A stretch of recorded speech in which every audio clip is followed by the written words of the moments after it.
All right, and we are live. Hello, everybody. I am Mikhail the Stray Cat, and I'm joined by my friend Tharun Thiruseelan, and we're going to continue looking into Chapter 2 of Thomas Sowell's Basic Economics. Yeah. Hi everyone. And if you're hearing some like background like noise, that's because I'm still at uni with and I couldn't find a quiet room. For those who aren't familiar with that term, uni is short for university. He's at class. Yeah. I'm just going to call it what it is. But it's okay. All right. Oh, for the record, anyone who is reading along, uh, wherever you might be, I am reading from the 5th edition printing of Thomas Sowell's Basic Economics. So if there is any variations there, I do apologize. I felt I should make that clear. Unfortunately, I don't have a first edition or a second. I don't have those. Those cost monies. All right. And this is where we get into literally supply and demand. Arguably one of the most basic fundamental aspects of economics, regardless of any school you're talking about. Hmm. Quote, there is perhaps no more basic or more obvious principle of economics than the fact that people tend to buy more at a lower price and less at a higher price. By the same token, people who produce goods or supply services tend to supply more at a higher price and less at a lower price. Yet the implications of these two simple principles, singly or in combination, cover a remarkable range of economic activities and issues, and contradict an equally remarkable range of misconceptions and fallacies. Demand versus need. When people try to quantify a country's, quote, need, unquote, for this or that product or service, they're ignoring the fact that there is no fixed or objective need. Seldom, if ever, is there a fixed quantity demanded. For example, communal living in an Israeli, I'm probably going to butcher this word, kibbutz? I'm honestly not sure how that's pronounced. K I That's B a good B T Z. Hmm? maybe kibbutz. Kibbutz?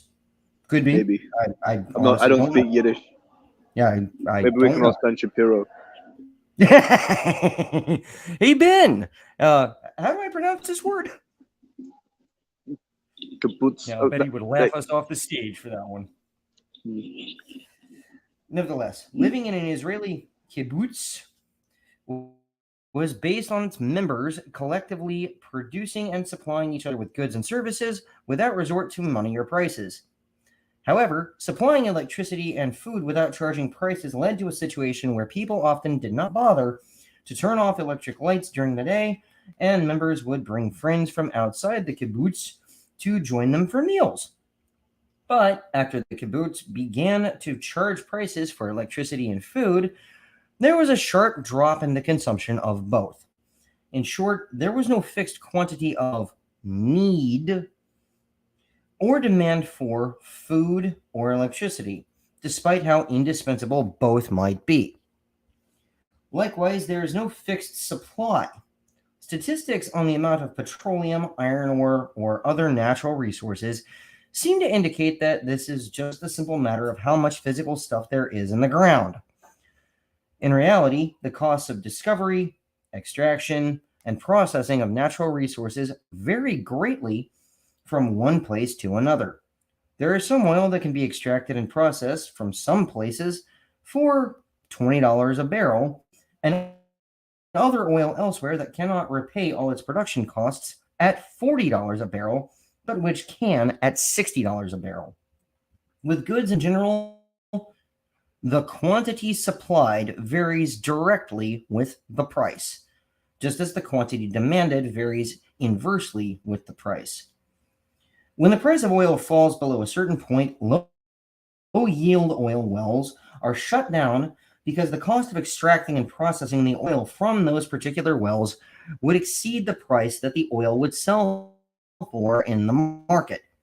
If the price later rises, or if the cost of extraction and extraction or processing is lowered by some new technology, then such oil wells will be put back into operation again. Certain sands containing oil in Venezuela and in Canada had such low yields, and they were not even counted in the world's oil reserves until oil prices hit new highs in the early 21st century. That changed things, as the Wall Street Journal reported. Quote, "These deposits were once dismissed as unconventional oil that couldn't be recovered economically. But now, thanks to rising global oil prices and improved technology, most oil industry experts count oil sands as recoverable reserves. That recalculation has vaulted Venezuela and Canada to first and third in global reserves rankings." Unquote. The Economist magazine likewise reported, quote, "Canada's oil sands, or tar sands, as the GOO is known, are outsized in every way.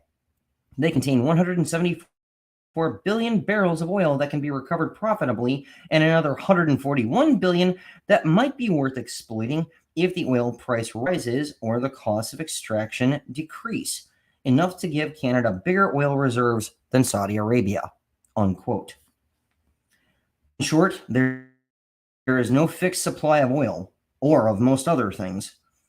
In some ultimate sense, the Earth has a finite amount of each resource, but even when that amount may be enough to last for centuries or millennia, at any given time, the amount that is economically feasible to extract and process varies directly with the price for which it can be sold.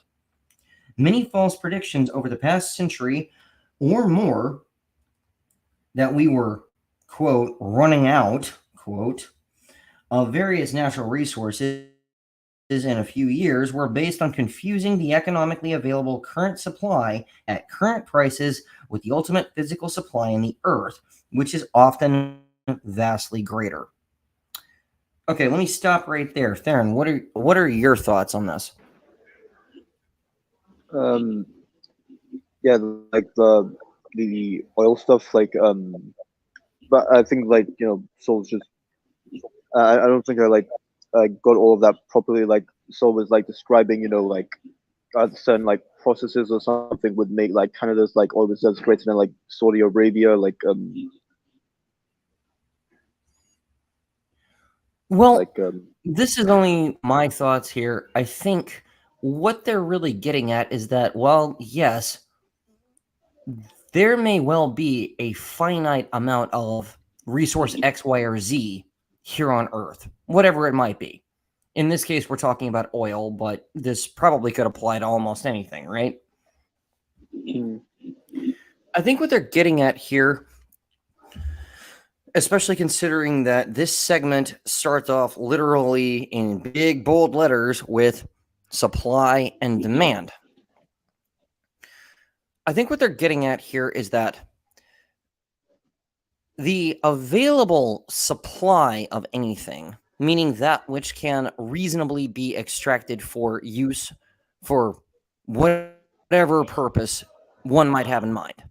And as we've already discussed, many, probably just about every resource, now that I think about it, but many resources have multiple alternative uses. For example, water. How many things can you think of off the top of your head that involve water? well, I guess maybe it's to an extent like food. Well, I guess the taps and the showers and bathrooms and well, yeah, a lot. Yeah. When you stop and think about it, water has a bevy of different uses, doesn't it? The same thing can be said of oil. Raw crude oil, which is then converted by one means or another into various different petroleum-based products, right? Yeah. Yeah, the same thing applies, and it probably applies to a bevy of other things. Lumber, for example, it can be used for all kinds of things. The real question is, how much is readily available that can reasonably be extracted given what you have available by which to extract it with, and at what overall cost to you in order to do so, versus the price, so to speak. And I'm fairly confident they're going to get into the actual meaning of the word price and what it really is later in the book. But when people think of price, they think of simply the cost on the sticker or whatever, right? Like when you go to the grocery store, you go to buy, I don't know, a bag of apples or something. Okay, you see a sticker with a number on it. That's how much you pay, right? Yeah. Yeah. Okay. Well, And the real question is, what did it take for them in order to grow the apples, to extract the apples, do whatever various preparations of the apples and whatnot in order to put them on the shelf for sale? yeah. Yeah. I think maybe that's what they're getting at here. And yeah, like also like in terms of like the idea of like whether or not there's like limited resources. Like I think like oil is limited, but like say for a lot of like resources can be renewable, but also like reproduced, such as sorry, like things are getting louder, but like let's see, so like plants and vegetables, put like seed in the ground, like search for like grow plants, and you'll get like maybe fruits and veg, or actually like increasing like well, actually like or farming, like getting a lot of like farm a lot of animals, and like rather than hunting for them and like increasing their extinction, you could own them and then like make them produce a lot, and that will like produce a lot more animals in the long run, and you can eat them. But as long as you don't eat them, consume them at a fast rate than they are being produced, then you're fine. Yeah, there's definitely that. And there's many other aspects of our every day-to-day lives where that same concept can easily apply. So, supply and demand, it is an interesting thing. It's not, I think, a question of whether or not there's simply just X amount of something to go around. Not necessarily. I think it's more a question of, okay, there is X amount that can, based on what we currently have available, be extracted for various different uses, but all of this comes at a cost to the person who is doing it in the first place, versus the demand for product A, B, C, D, E on through the alphabet we go, that theoretically can be made from that raw product, that raw material, that raw resource. So, how do you assess how best to allocate those resources based on the demand? Because demand for anything is effectively limitless, but supply at any given time, due to the various constraints that we just talked about, is limited. What Yeah, is yeah, what's the best the way at the time in order to meet the demands that are ever growing and ever changing? yeah, the basic economic problem: unlimited wants but limited resources. Yes, the economic calculation problem. Wait, is the economic calculation problem more like I don't know, not like governments or centralized Well, authorities not being able to well, calculate like I might be misstating that. I might be misstating that, but I think yes, this really gets to the root of this whole thing. The supply and demand curves and where do they intersect regarding any particular thing at any given time. yeah, I mean, does that make sense? yeah, Yeah, I think the economic calculation problem itself is probably a bit more complex and a bit more nuanced than just that. Hmm. I don't know. What do you think? I mean, well, yeah, the economic calculation problem I think is like something different, where like centralized authorities are unable to like calculate the various price mechanisms, like going down, like they don't have Well, they yeah, don't. they're But not in a yeah, I think. position to be able to make such calculations in the first place Hmm.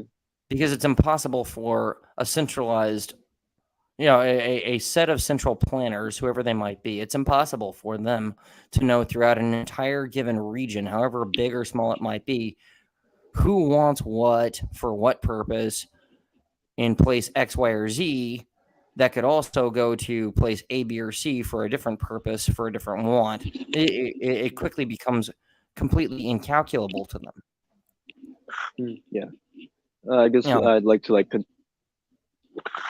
I mean, would you disagree with that? Yeah, no, I wouldn't. So there you have it. And again, people, this is only, me and Taryn's personal takes here. But yeah, a lot of this, in my opinion, really comes down to the supply and demand curves. And the fact is, it's impossible for any centralized entity to fully grasp this over any kind of a macro scale at all. Frankly, there's no way in hell that I could know what some of the people in my very apartment complex right now need and or want that may be available readily right now and might require something that we don't currently have available in this region right this moment. There's no way for me to do it. Hmm. I personally think this is one of the fundamental flaws of any form of central planning of resources and resource allocation. It's just not going to work, as we've seen throughout history time and time again, have we not? Yeah, we've had like a pretty bad record, like particularly the in China and Russia. Just as a couple of examples, there are numerous Hmm. others. Yeah. So, with that in mind, again, only me and Darren's personal takes, just for whatever that's worth to everybody. Continuing on. Natural resources are not the only things that will be supplied in greater quantities when their prices rise. That is true of many commodities and even workers. When people project that there will be a shortage of engineers or teachers or food in the years ahead, they usually either ignore prices or implicitly assume that there will be a shortage at today's price. But shortages are precisely what cause prices to rise. At higher prices, it may be no harder to fill vacancies for engineers or teachers than today, and no harder to find food, as rising prices cause more crops to be grown and more livestock to be raised. Ooh, good one. Very good one. Why? Benefit. Benefit. Supernormal profits. Interesting. In short, a larger quantity is usually supplied at higher prices than at lower prices, whether what is being sold is oil, apples, lobsters, or labor, or pretty much anything else for that matter. Bringing us to, quote, real value. The producer whose product turns out to have the combination of features that are closest to what the consumers really want may be no wiser than his competitors. Yet he can grow rich while his competitors who guessed wrong go bankrupt. But the larger result is that society as a whole gets more benefits from its limited resources by having them directed toward where those resources produce the kind of output that millions of people want instead of producing things that they don't want.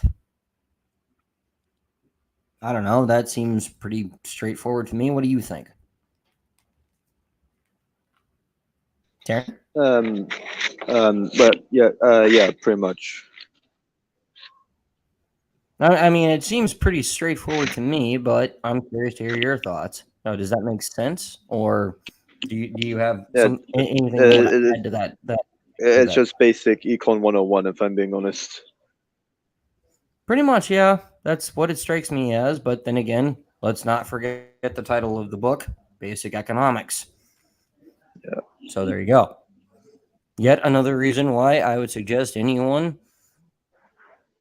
maybe should consider having a copy of this book in your home library. Just a thought. Hmm. Just a thought.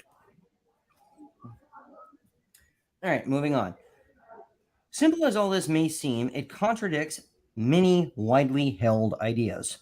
Oh boy, here we go. For example, not only are high prices often blamed on greed. Oh, we love that word, greed. Okay, question for anyone who's going to toss that word around. When have people not been greedy? Just saying.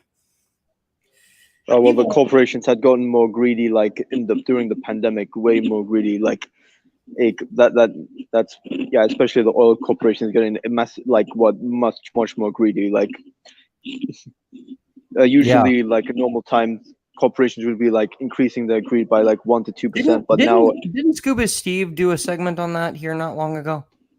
yeah, but like nowadays, corporation greed is rising by 8 to 9% per month. Okay.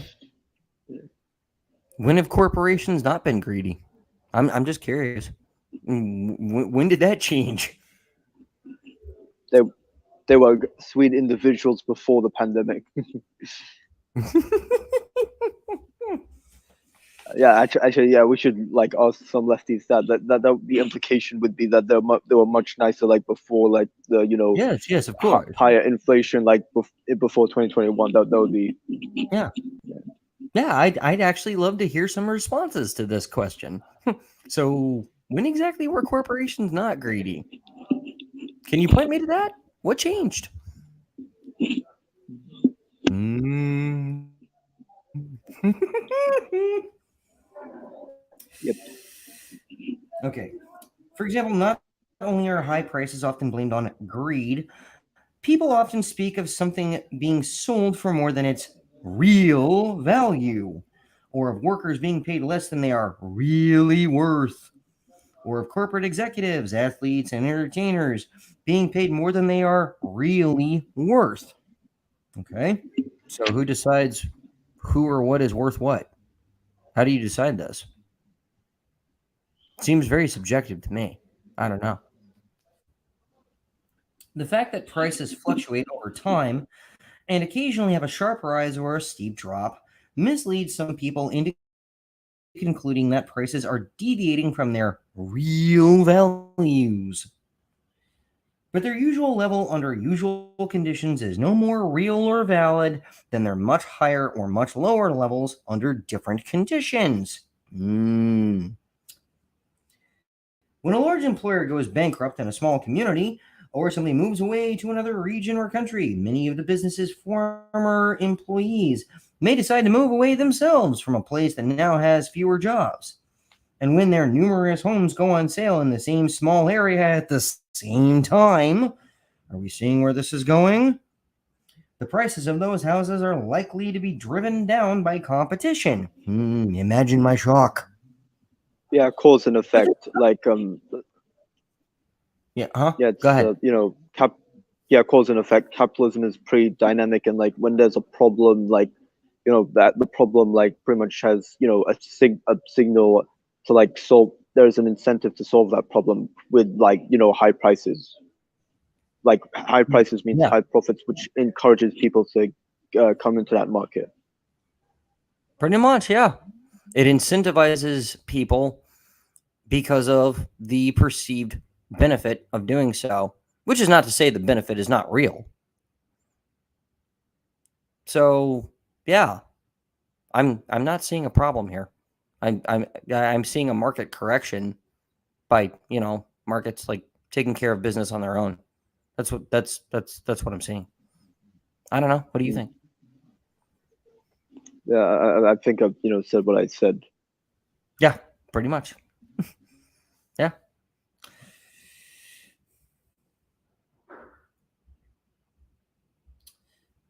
This does not mean that people are selling their homes for less than their real value. The value of living in that particular community has simply declined with the decline of job opportunities, and housing prices reflect this underlying fact. It also, in this particular instance they laid out, it is worth noting that with a lot of people moving out and selling their homes, there's a lot more homes on the market, which means the supply has thus increased for those looking to buy. So there's that. Darren, Yeah. thoughts? Right. Yeah. Pretty much. The most fundamental reason why there is no such thing as an objective or real value is that there would be no rational basis for economic transactions if there were. Which brings us to a massive underlying point that needs to be recognized. People, please, for the love of God, understand this. Value is subjective. Well, yeah. Apparently, there's a subjective like value theory of value. Like, apparently, this is contrasted to the labor theory of value. I'm gonna like search up like the subjective like theory first, so it'll be interesting. This could be fun. This could be lots of fun. Yeah, I haven't like learned much about like the subjective like value of theory of value though. So, do you like know about it though? Or, Get like, with me later. I'll send you some links to some of the videos that I've looked at regarding this. Well, I'm just gonna call it what I just call it as I see it. It's nonsense. But yeah, wait, I'll send you some links here later. wait, Just buzz what you me. mean this? Wait, the subjective one? Labor theory of value. Oh no, I've done that like multiple. I've done that video multiple Okay, times. yeah. I was about to say I know you've done that, but I also know some others. If that's what you were looking for. Okay, never mind. Okay. My Yeah, I bad. was I referring misunderstood more you. to like subject to like theory of value because that's Oh, the one I'm not absolutely. as Value is that's the absolutely subjective. yeah it's the Austrian one. Yes. Okay. That I would love to look into with you. Yeah. I've actually been wanting to look into the Austrian school here for a little while, but then again, there's some friends of mine that are Chicago school fans, so I don't know. Yeah. I think this could make for interesting debates. Yeah. I think Dropwell used to be Chicago school. I don't know the difference between Chicago school and like Austrian, so that'll be interesting. God, there was actually a good debate I saw not terribly long ago between David Friedman and one other gentleman. David Friedman is of the Chicago School, Anarcho-capitalist? and the other gentleman, huh? Isn't David David Friedman is Friedman from the an anarcho? Chicago School. I honestly couldn't tell you if he would identify as an anarcho-capitalist or not. You'd have to ask him. Yeah. But there was another gentleman. He's a student of the Austrian school. And it was actually an interesting back and forth. It's just been a while. I'd have to look. Hmm. Anyway, moving along. When you pay $1 for a newspaper, obviously the only reason you do so is that the newspaper is more valuable to you than the dollar is. Again, value, subjective. Some people would value the dollar more than they value the newspaper. Some people would value the newspaper more than the dollar. How many times must this be explained? At the same time, the only reason people are willing to sell the newspaper is that $1 is more valuable to them than the newspaper is. Wow, I feel like I just said that. If there were any such thing as a real or objective value of a newspaper or anything else, neither the buyer nor the seller would benefit from making a transaction at a price equal to that objective value, since what would be acquired would be of no greater value than what was given up. In that case, why bother to make the transaction in the first place? On the other hand, if either the buyer or the seller was getting more than the objective value from the transaction, then the other person must be getting less. In which case, why would the other party continue making such transactions while being continually cheated? Continuing transactions between buyer and seller makes sense only if value is subjective. It is. Each getting what is worth more subjectively. Economic transactions are not a zero-sum process where one person loses whatever the other person gains. This brings us to competition. Competition is the crucial factor in explaining why prices usually cannot be maintained at arbitrarily set levels. Ooh, this could be interesting. Competition is the key to the operation of a price-coordinated economy. It not only forces prices toward equality, not that kind of equality, people. No. I know what you're thinking. No.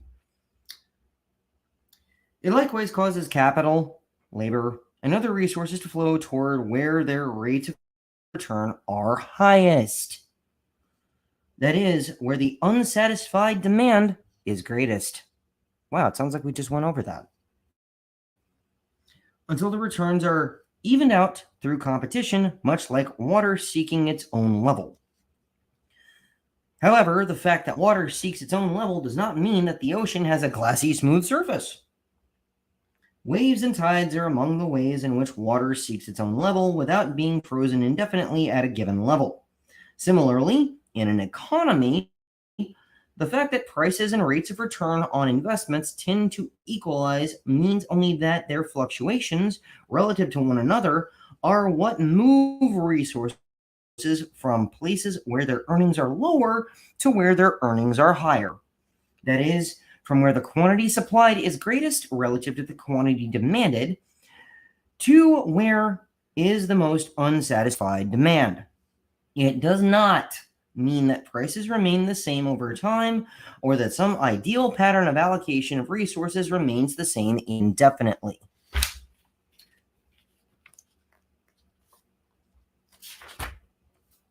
Wait. So Go ahead.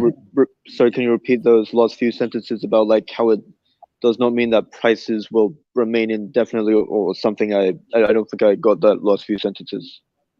Okay, hold on. I'll reread it. Waves and tides are among the ways in which water seeks its own level without being frozen indefinitely at a given level. Similarly, in an economy, the fact that prices and rates of return on investments tend to equalize means only that their fluctuations relative to one another are what move resources from places where their earnings are lower to where their earnings are higher. That is, from where the quantity supplied is greatest relative to the quantity demanded to where there is the most unsatisfied demand. It does not mean that prices remain the same over time or that some ideal pattern of allocation of resources remains the same indefinitely. Did you catch it that time? Okay, yeah, no, I caught it. Yeah, I get it. Okay. Any thoughts, or should we move on? Yeah, I guess I pretty much agree with like Thomas Sowell, like how like the market economy is dynamic, like prices are going to like change, and that's a good thing, and also yeah, things don't remain the same, but yeah. Okay. All right, this brings us to prices and supplies. Prices not only ration existing supplies, they also act as powerful incentives to cause supplies to rise or fall in response to changing demand. When a crop failure in a given region creates a sudden increase in demand for imports of food into that region, food suppliers elsewhere rush to be the first to get there in order to capitalize on the high prices that will prevail under more supplies until more supplies arrive and drive food prices back down again through competition. What this means from the standpoint of the hungry people in that region is that food is being rushed to them at maximum speed by greedy suppliers, probably much faster than if the same food were being transported to them by salaried government employees sent on a humanitarian mission. Wow. That sounds oddly familiar. Hmm. Those spurred on by a desire to earn top dollar for the food they sell may well drive throughout the night or take shortcuts over rough terrain, while those operating in the public interest are more likely to proceed at a less hectic pace and by safer or more comfortable routes. In short, people tend to do more for their own benefit than for the benefit of others. Freely fluctuating prices can make that turn out to be beneficial to others. In the case of food supplies, earlier arrival can be the difference between temporary hunger and death by starvation, or by diseases to which people are more susceptible when they are undernourished. Where there are local famines in third world countries, it is not at all uncommon for food supplied by international agencies to the national government to sit spoiling on the docks while people are dying of hunger inland. Asterisk here. Asterisk. Excuse me. The same thing can happen when the food arrives by land. See Death by Bureaucracy. In the December 8th, 2001 issue of The Economist, page 40, for examples of Afghan refugees dying of starvation while waiting for paperwork to be completed by aid workers. Just thought I should read that. Yeah, that sounds like a weird sentence of black comedy, simultaneously funny and tragic at the same time. Yes, it's actually kind of sad. I'm starting to think maybe letting the free market do its job would be a better alternative than government. I don't know. What do you think? Yeah, for the most part, yeah. So, there you go. Moving along. However unattractive greed may be, it is likely to move food much faster, saving more lives. Wow. It's almost like it's not such a bad thing. In other situations, the consumers may not want more, but less. Prices also convey this. When automobiles began to displace horses and buggies in the early 20th century, the demand for saddles, horseshoes, carriages, and other such paraphernalia declined. As the manufacturers of such products faced losses instead of profits, many began to abandon their businesses or were forced to shut down by bankruptcy. In a sense, it is unfair when some people are unable to earn as much as others with similar levels of skills and diligence, because of innovations which were as unforeseen by most of the producers who benefited as by most of the producers who were made worse off. Yet this unfairness to particular individuals and businesses is what makes the economy as a whole operate more efficiently for the benefit of vastly larger numbers of others. Would creating more fairness among producers at the cost of reduced efficiency and a resulting lower standard of living be fair to consumers? The gains and losses are not isolated or independent events. Huh? What you got? It might be fair to a Marxist. Most of us will die, but at least we'll be equally dying. Yeah. Hey, we're all equal now as we go to our graves. Yay. Yeah. Love that idea. Oh boy.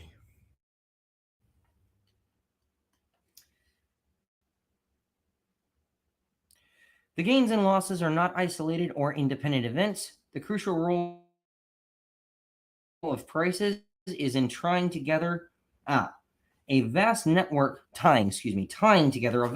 of economic activities among people too widely scattered to all know each other.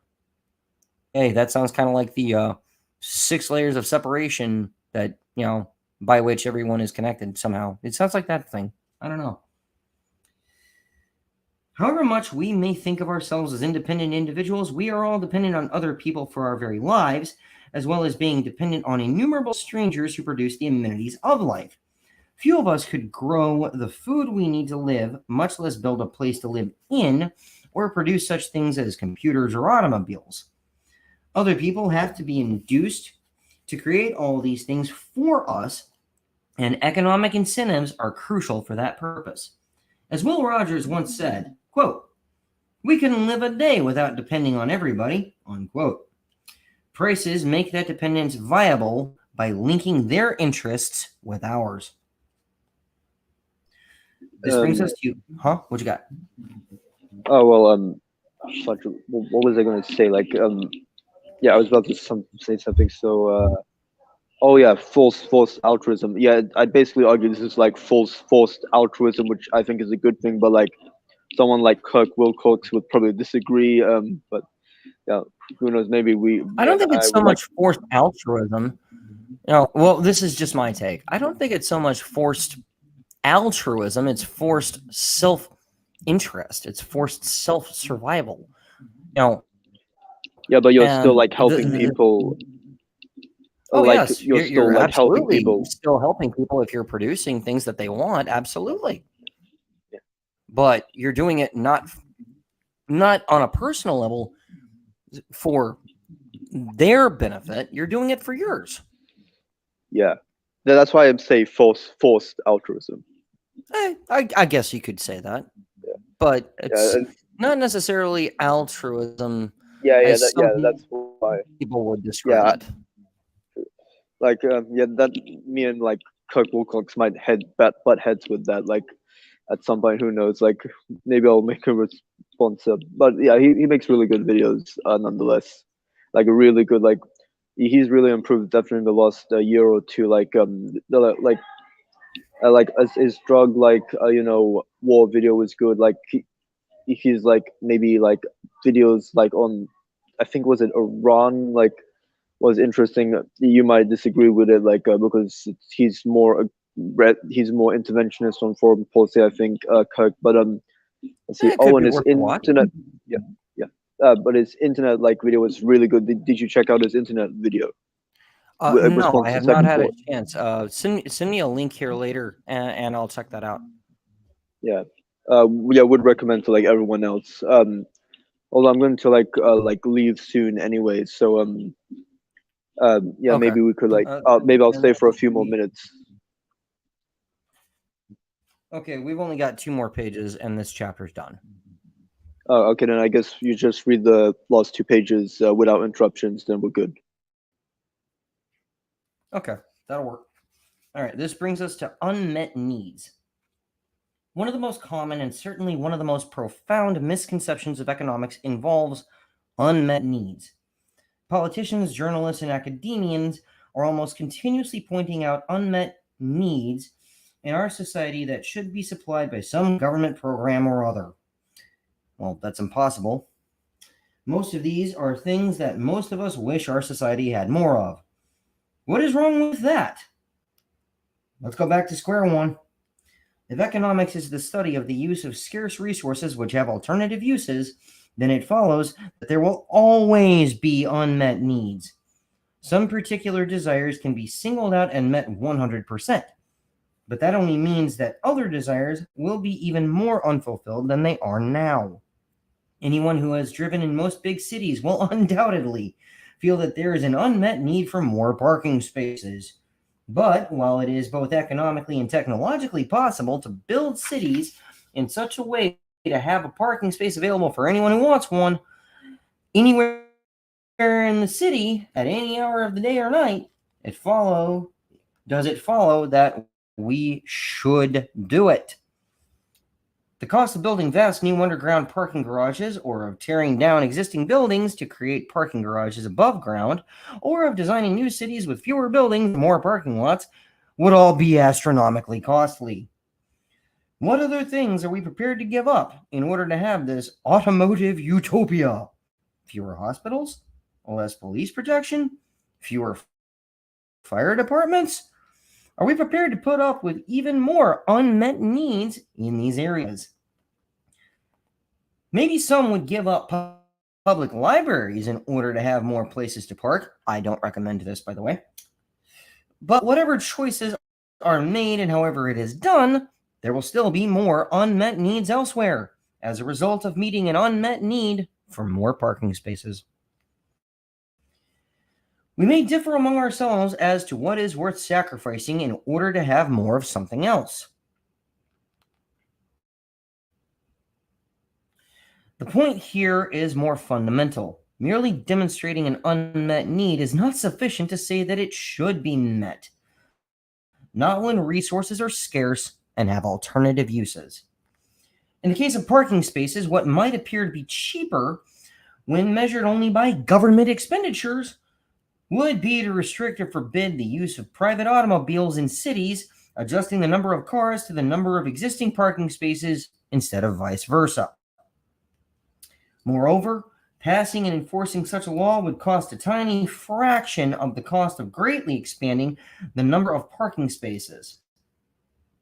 But this saving in government expenditures would have to be weighed against the vast private expenditures currently devoted to the purchase, maintenance, and parking of automobiles in cities. Obviously, these expenditures would not have been undertaken in the first place if those who pay these prices did not find the benefits to be worth it to them. To go back to square one again, costs are foregone opportunities, not government expenditures. Forcing thousands of people to forego opportunities for which they have willingly paid vast amounts of money is a cost that may far outweigh the money saved by not having to build more parking spaces or do the other things necessary to accommodate cars in cities. None of this says that we should have either more parking spaces or fewer parking spaces in cities. What it says is that the way this issue and many others is presented makes no sense in a world of scarce resources which have alternative uses. That is a world of trade-offs, not solutions. And whatever trade-off is decided upon will still leave unmet needs. So long as we respond gullibly to political rhetoric about unmet needs, we will arbitrarily choose to shift resources to whatever the featured unmet need of the day happens to be and away from other things. Then, when another politician, or perhaps even the same politician at a later time, discovers that robbing Peter to pay Paul has left Peter worse off and now wants to help Peter meet his unmet needs, we will start shifting resources in another direction. In short, we will be like a dog chasing his tail in a circle and getting no closer, no matter how fast he runs. Yeah, this is a pretty good book. To say that, yeah, I think so. And I'll be the first one to grant to anybody. No one says that you have to agree with Thomas Sowell about everything. I just felt that it's a good book for people to, at the very least, hear, and think about for themselves, if nothing else. What do you think? Yeah, pretty much. Regardless of whether you agree with him, he does articulate it in a certain way. I've had like a lot of these thoughts, but so like pretty much just puts it in a much better way. He I had to like think of a lot of these. Yeah, I think maybe it really helps to learn read like books like Adam Smith and particularly so because like the Adam Smith Wealth of Nations book, it's like 300 years old. So like not only am I unfamiliar with the English in it, I can still understand it, but it's just effing hell takes like way too long to like go through one page. But like with Soul, like it's not easier to go through. Like he gives examples, like he can drill those basic concepts like into your head like very well, and even some more advanced concepts. So like yeah. Well, I'm glad you're enjoying it, man. Yeah, he does articulate like a decent viewpoint of like the economic right. So I suppose you could say that, but we're still not even done with chapter 2 yet. So who knows? We'll see as we go. Right. But if nothing else, I absolutely agree with you. I would highly encourage anyone to start reading a bit more, about these and plenty of other things, whether it's economics, politics, philosophy. Mhm. Read and see what's there and think for Yeah. yourselves. Also, well, I also want to read Das Kapital. That's another the English translation is also 200-year-old English. There's also another like book that, yeah, I bought a lot of like old books, like Edmund Burke's book, like Karl Marx's book, Adam Smith's book. Like the only book that I can read like relatively quickly is that neoliberal book, which I'm like 37 pages in. But like I decided I like first read the Adam Smith book before I finish that, which is a big mistake because now I have like a 2-year-old book that I could read in like a month or two, but like it's they're like collecting like dust because I taking way too long to Fair read enough. Wealth of Nations. Like, yeah, but Well, I would be glad to get into Wealth of Nations with you. so you finished Thomas Sowell's book, right? Hmm. You finished Actually, reading. no, I have not. That's another underlying reason why I'm doing this entire saga, is not only for everyone else's benefit, it's for mine. Oh, okay, all right. So you haven't Long read story it. short, I've been very until recent. I've been very, very busy with all kinds of other things, and I just had not had time to actually finish it. Okay, yeah, fair enough. So I thought, why not start from scratch and maybe help other people? I don't know. Well, what like page or chapter were you on before? Like, I mean, like before you decided to do this series. Well, I think I had left off right around. I want to say it was the role of profits and losses, somewhere in that chapter, and that's honestly only about maybe a third of the way through the book. Okay, Just being honest here. okay. Yeah, around about my progress with the other books. So yeah. So, hey, nothing wrong with a reading club if nothing else. Yeah, we should We probably could get do like some back and forth posted. videos. We could do that. That could be fun. Yep. Yeah. I was thinking of I do have like a favorite like chapter like already for Wealth of Nations with like I think there could be some like content that I could do from like that book. Yeah. So by the way, in terms of Audacity, do you just how you currently like not like having like the time to like do it or just like like Job technology hunting. issues? Oh, okay, okay, I see. Yeah. Yeah. Okay. So, Oh yeah, good luck with that. Like I guess maybe prioritize that first. We can we can like do the like Wealth of Nation. I mean, I'm sorry, the European I wealth just taxes. figured Like while I seem to have a good deal more time on my hands than I had here only a couple weeks ago, I may as well make use of it one way or another while I'm doing all the other things I'm doing. Might as well. okay, okay. Well, of course, prioritize. Getting a job. And Oh, absolutely. But I'm just saying, there's no reason to not do this now that I have a little bit oh yeah, extra time, I guess yeah, you could oh say. yeah, yeah, oh yeah, oh yeah. I'm talking about more my European wealth taxes. Like you don't have to like do that yet. I can do a like different video like next week. Oh, no problem. All I have to do is just go ahead and download Audacity and Yeah, just play around with that. And I'll yeah. probably get on that here later this afternoon. I do apologize Okay. for the delay, though. It's fine. Like you're like helping me out, so like it's all fine. Anyway, I'm leaving uni now, so I think I'll Okay. end off right here. So yeah, thanks for having me on, and thank you for Oh, like absolutely. It was my pleasure. book. And I guess I will finish off this chapter here right after you're gone, and Of we'll course. call it a day there. Okay. Yeah. Bye, Mikhail. All right. Live free or die trying. Bye. Peace. Okay. Fortunately, we only have one more page to go, so this will not take long. That was That was my dear friend Thiruseelan from across the pond over in England.